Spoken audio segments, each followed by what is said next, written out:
Hello, Packers fans, and welcome into PackersNews.com. I'm Kassidy Hill, joined by Tom Silverstein. Tom, thank you so much for joining us on this Thanksgiving Eve. Can we call it Thanksgiving Eve? Is that a thing? I think so. Okay, Pre-Thanksgiving, something like that. exactly. I'm going to call it that, even if nobody else does. You Thanksgiving Eve is a very important day because you have to like stretch out your stomach and get ready. It's crucial. Absolutely. Yeah, it's like pre-gaming. Well, as we kind of wait for some questions to get in here, let's go over today a little bit. Uh, Interesting day, of course. This has become a memeable season. But before we got to Aaron Rodgers' Zoom conference today, he talked to the media today. We're out at practice. Rodgers was not at practice, but Aaron Jones was. I know you and I and Ryan all kind of grabbed some video of him. We didn't get to see much of him in that media viewing period. It's not very long. But what we did see was him taking some quick out routes, taking some handoffs, and he seemed okay just in his get off. Did he seem okay to you? Yeah, he looked okay. We didn't really get to see him do a lot of cutting, which I think is Mhm. the key to the whole thing Mhm. because it's an MCL and that's side to side. But I've sort of come to learn that they often use practice as rehab. So they bring guys out and they let them run a few plays, certain movements. And it's sort of like with Rashawn Gary last week. They practiced him 3 days, but it might have been part of his rehab more Mhm. than actual them thinking he could play. And that may be the case with Aaron Jones too. Mhm. I don't. I'd be surprised if he plays, but you know, stranger things have happened. It's possible he could play. Yeah. And as you said, sometimes we've just seen them with guys out there just to see how they did, and that's sort of what I got the sense of Matt LaFleur was saying that today was we're going to just throw him out there and see how he does. So when would you say, from your experience, is the day where you start thinking yes he'll play or no he won't play, and what would need to happen between now and then for him to play? Yeah, I'm not sure if LaFleur's going to practice in pads on Thursday, but if he does, that's always an indication. If the guy can put in a significant amount of snaps, but I would say um, Friday's probably the day because they'll probably kind of stress him a little bit on Thursday and then see how his knee reacts to that. And then, maybe they'll know on Friday whether he's ready. What we're kind of watching right here is a little bit of him running around out there today. Of course, Jordan Love, because Aaron Rodgers was not out there. He's still recovering from the toe, which he went into much greater detail about today.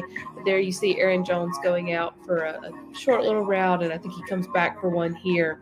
And when you go into the Rams game, though, and Tom, I want to get your opinion. I think more of their secondary as what you have to combat, not so much their run defense, which sounds weird to say about a front seven that includes Aaron Donald and Von Miller. But again, I see them there more as pass rushers to complement the secondary. I guess what I'm asking is, could you get away in this game without having Aaron Jones? Well, I mean, San Francisco beat them, and I think they ran it 44 times or something like that. And I think Green Bay needs to follow that plan. I think that's not a bad idea for their quarterback and probably not a bad idea for strategy. Now, can AJ Dillon handle that?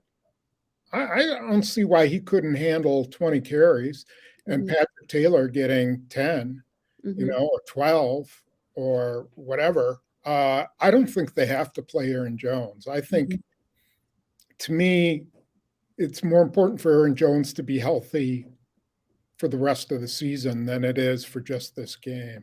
So maybe they use him sparingly, but there's just a lot of stuff. All we saw was him running some really half speed routes. We have no idea if he was doing any cutting or anything like that. So if he doesn't play, then you know, AJ Dillon, strap it on because you're going to get a lot of carries. Yeah, exactly. And I think that sort of answered Levi's question. Was he running or just cutting? He may have done more after we left. And I know you sort of addressed all of these questions in your story today, so you can make sure to check that out on PackersNews.com if you want to see the rest of Spoon's thoughts on resting versus winning this immediately. Linda asked, I saw the injury report for the Rams and it was empty. Is that possible? That's just simply because they're on the West Coast. They haven't finished up practice yet. That'll come out later this evening. Correct. And yeah. Of course, after practice, as we said, Aaron Rodgers did not practice. He is still recovering from the toe. And let me see if I can pull this up here. Um, because Tom, I don't know if I have ever seen anything like this. Where did it go? I know He I have only has 5 toes on his left foot. So, do what? There it is. That's the stuff right there. Are y'all seeing this on your screen? Yeah. That is Aaron Rodgers showing off his toe to show that there are no lesions or abrasions. From what we can didn't show remember, the backside though. We didn't get to see the other side. I'll give him this. He did tip it down right there at the end. Oh, So did he? you can see Okay. yeah, you can I see tried not to watch because I don't like to look at other people's feet. there are some I'm not a people foot guy. have a foot fetish. I think Kurt Bunkart was laughing. He said, "Just giving this picture away for free out here." Yeah, this is not Rex Ryan over here. If you missed it, Aaron Rodgers, of course, has been dealing with a toe issue for the past week or so. And yesterday, while on the Pat McAfee show, Pat McAfee sort of was joking around supposedly and said, "Is it COVID toe?" COVID toe is a thing. Spoon actually was explaining the medical intricacies of it to me the other day. A It's something that happens. podcast, if you want to know Yeah. more. Yes, I'm going to let you explain it here in a second. And what he really said it was, from what I can remember, just watching the clip, Roger sort of responded like in a quip, like, "Yeah, it's COVID toe." Wall Street Journal took that and ran with it and reported that it was in fact COVID toe. It, Today, Aaron Rodgers wanted to prove that it was not in fact COVID toe because if it is, there's lesions. Correct? You've done a lot more medical research on this recently than I have, Spoon. So Yeah, there's a lot of different, it can be lesions, it can be, at least from what I read, swelling, it can be discoloring. A lot of times it's real severe discoloring of the toes. So, the thing about it is that, and when I did do the research on Monday or on Sunday, is that it typically happens in young people, like teenagers, and mhm, it's usually a reaction to um, your immune system going into overdrive to deal with COVID. And I'm sure it probably can happen with adults. And he is Mr. Immunity, so it was reasonable to wonder about mhm, it, but it was also like, okay, we need to ask him about it, and mhm, let's just get it straightened out right mhm. away. And to his credit, he, even though he did it in his sarcastic and kind of shame on you way, he did at least answer the questions. And when I asked him how, when did he do it and how did he do it, he at least answered when, and that it happened while he was working out at home. Okay. So, and that does jibe with the injury report because he went on the injury report that Saturday when he reported. Mhm. Um, there was nothing, before that. Mhm. So I guess Yeah, I have right, to give him take that. it. He went for full transparency. No Yeah, that was full transparency. It could have been someone else's foot. It could have been like one of those Muppet things, or You think someone's laying under the table and putting their right, foot up for right. That could have been like Mason Crosby's foot or something like that. like a kicker's foot would look like a ballerina's foot. Okay, we are so off topic. Let's take some questions here. You notice I did take the picture down for you though, so you didn't have to keep staring at his foot. But I have a feeling that I'm going to use that picture a lot here soon as a meme. That was just, I died laughing. Okay. Levi asked, what was the key to slowing the Rams offense down? What does San Francisco and Tennessee do? I I think what they did was take it to their defense. I think what they did was control the ball. I Mm-hmm. mean, I think San Francisco on its first drive went 14 plays, and Tennessee was the same way. They just dominated the line of scrimmage and were really physical. So one, you got to keep their offense off the field. Two, I think they're still kind of struggling. They got to work OBJ in. Losing Robert Woods was a huge blow to their offense. And I think you have to figure out, okay, are we going to concede the run a little bit and just play a lot of zone, sit back, be soft, just make sure Cooper Kupp doesn't get behind you, make sure OBJ doesn't get behind you, sort of what they did with Seattle. And I sort of think they can do it. But more importantly is keep the score down. Mm-hmm. Just you need your offense to control the ball. Something you just said was how they did with Seattle. And I think that's what stands out because after that Seattle game, I know you and I were looking at the box score afterwards, and one thing that really stood out was the time of possession. It was so lopsided. And if you look at that 49ers Rams game, where, like you said, they were able to just control the ball, the 49ers possession time was 39 minutes compared to 21 for the Rams. That's if you control the ball, if you control the time of possession, you control the game. And so Yeah. and with that being said, that would rely leaning on the run game, correct? But it seems Yeah. like you do that against the defense. You have to whip them on the line of scrimmage, and that's what San Francisco did. You're right about Aaron Donald is a man among boys, and but sometimes if you run right at him or you run right at Leonard Floyd, that's run at their linebackers, stress their inside linebackers who aren't that good.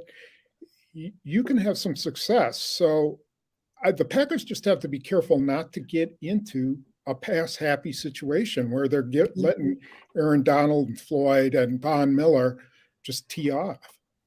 And that's kind of what happened to them versus the Vikings. They got down 13. When you're down 13, you are in a pass happy situation. You have to claw your way back into it. And you have to do that through the air. A couple of people have asked about some guys in the secondary. Let's hop to Linda's first. Any indication how serious King's injuries are? Oh boy, every week it's something. And I didn't see him at all, I which didn't is either. not a good indication. He's had something. He's been on the injury report almost every week. They need him. Mm-hmm. They definitely need him, but they've also proven they can play without him. And it just means plugging in Russell Douglas over Mm-hmm. there. And I don't know if you put Stokes on any single guy. I think Chandon Sullivan will probably have to take Cooper Kupp most of the game, and they'll try to double him whenever they can and hope for the best. But I don't know if King's going to play. Mm-hmm. I'm going to hop around some questions. So if I'm going past yours, don't worry, I'll come back to it. But what Spoon just said kind of leads itself into this question: how do they address Cooper Kupp? Can't have another wide receiver one feast on them. That's exactly what Justin Jefferson did, but it's not what Hopkins, Metcalf, Tyreek Hill did. Adrian Amos said today the best thing we can do is basically forget about Justin Jefferson. Just move on. It was some things they did in scheme, and then it was just something that Justin Jefferson possesses. From your opinion, Spoon, is have they done more to prove to you they can handle Cooper Kupp than that they can't? If that makes sense. I think I sort of mentioned this in the podcast, but the big difference is that Minnesota had Dalvin Cook, and Mm-hmm. Joe Barry felt like he had to stop Dalvin Cook, and he did, but the expense was that Justin Jefferson went off.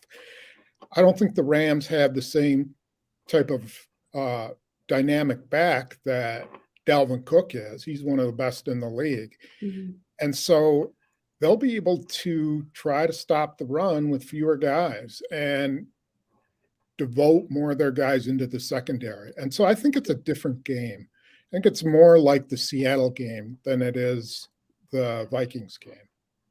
Yeah, and Seattle did exactly what they wanted to do that entire game. So if you can do that, then that's a good day. Speaking of, you said Joe Barry had a plan for Dalvin Cook, and for Dalvin Cook at least, the plan went as it should have.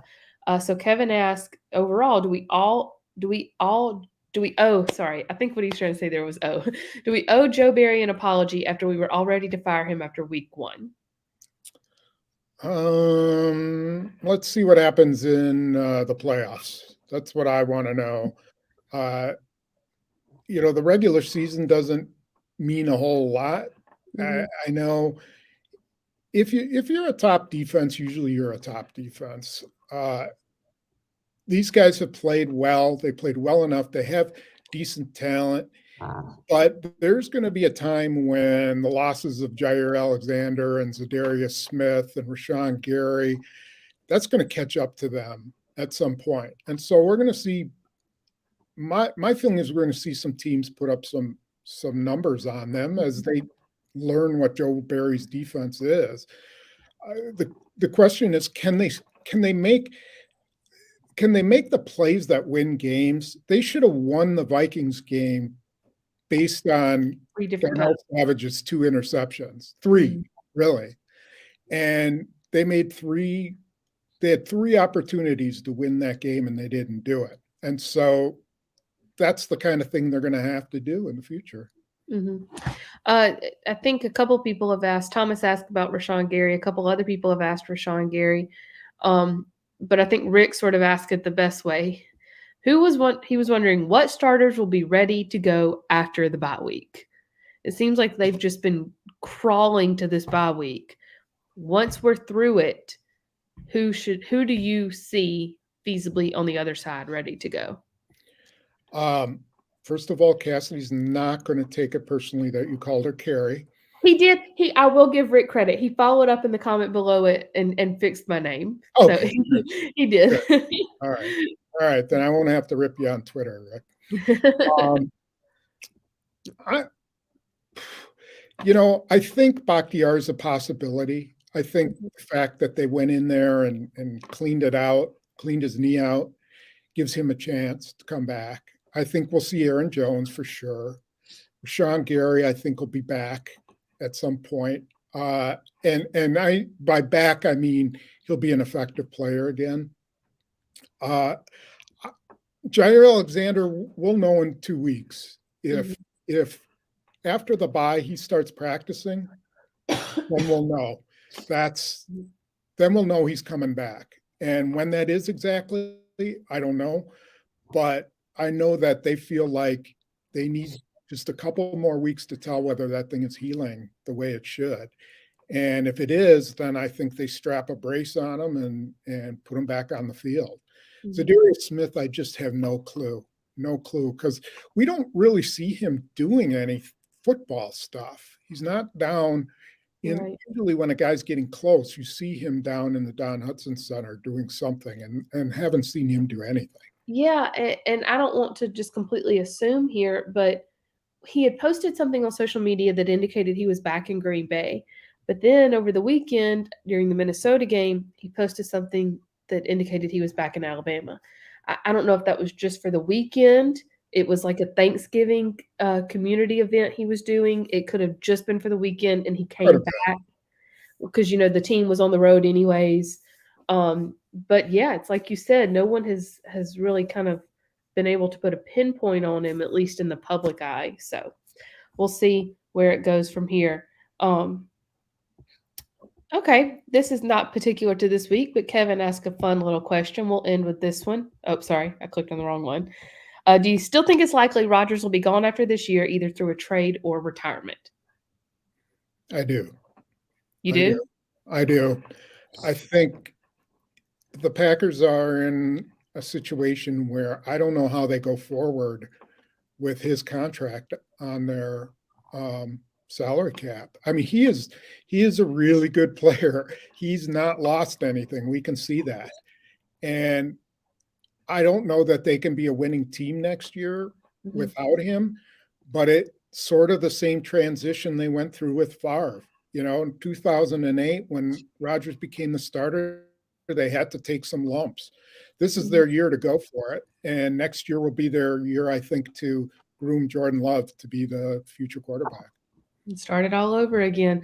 I said that was our last one, but I am going to take this one last one from Levi because it was a good question. Will they get anything out of Amari Rodgers this season? Amari Rodgers was on kickoff return the other day. It's the first time we've seen him on that. Um, Yeah, so, that's an excellent question, and I actually was planning on writing a column about this at some point. But Amari Rodgers is suffering the Randall Cobb effect, which is that if Randall Cobb weren't here, they'd be pushing Amari Rodgers to play. I mean, they would be fast tracking him. They would be doing everything they could to get him on the field.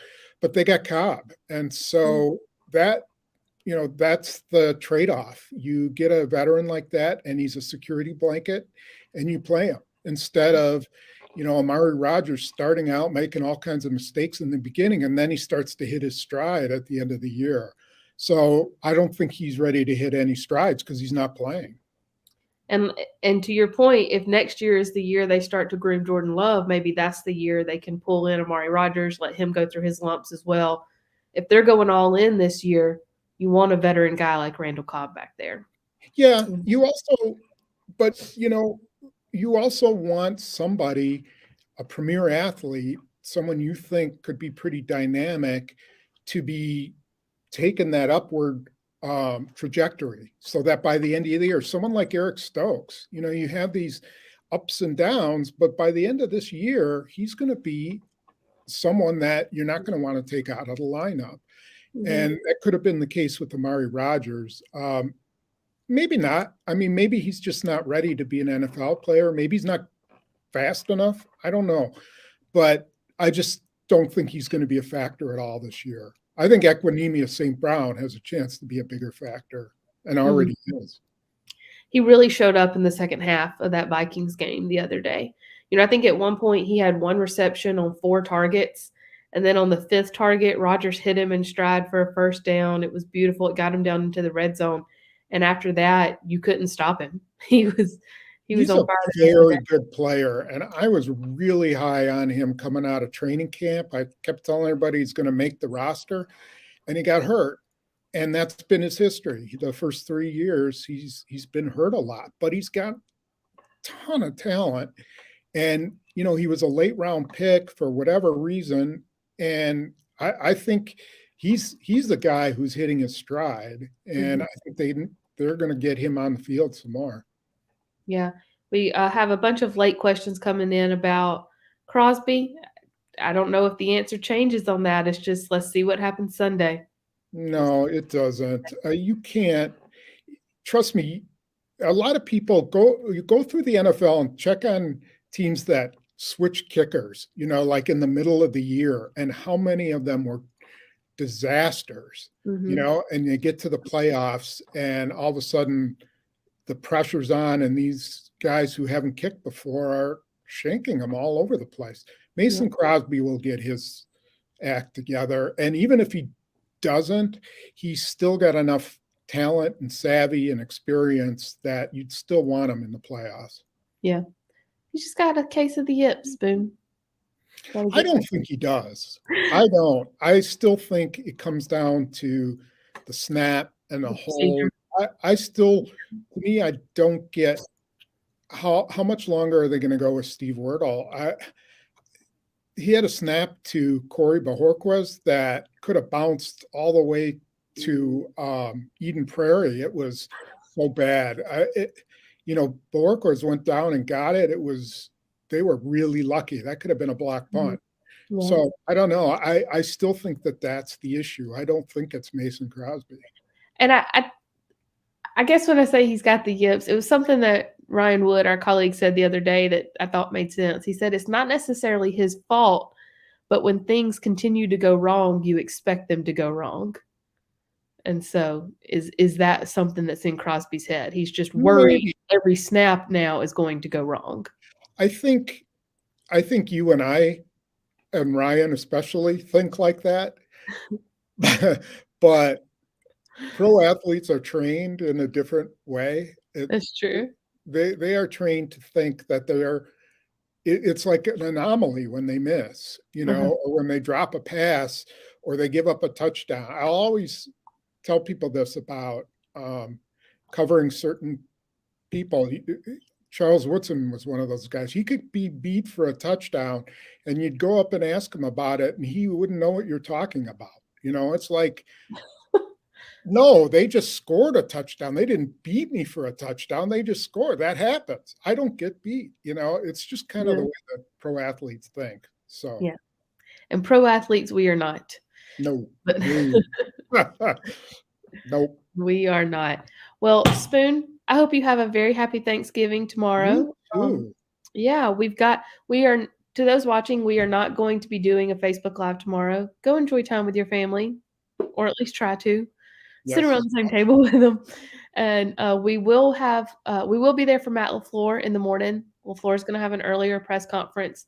So we'll cover that for you. So if you need a break and you need to step outside or need to step to the other room, we'll have a story up for you just after lunch with whatever Matt LaFleur had to say. And stay tuned to Packers news as we get ready for the Packers to take on the Los Angeles Rams on Sunday. And we'll see y'all soon. Happy Thanksgiving. Happy Thanksgiving, everyone.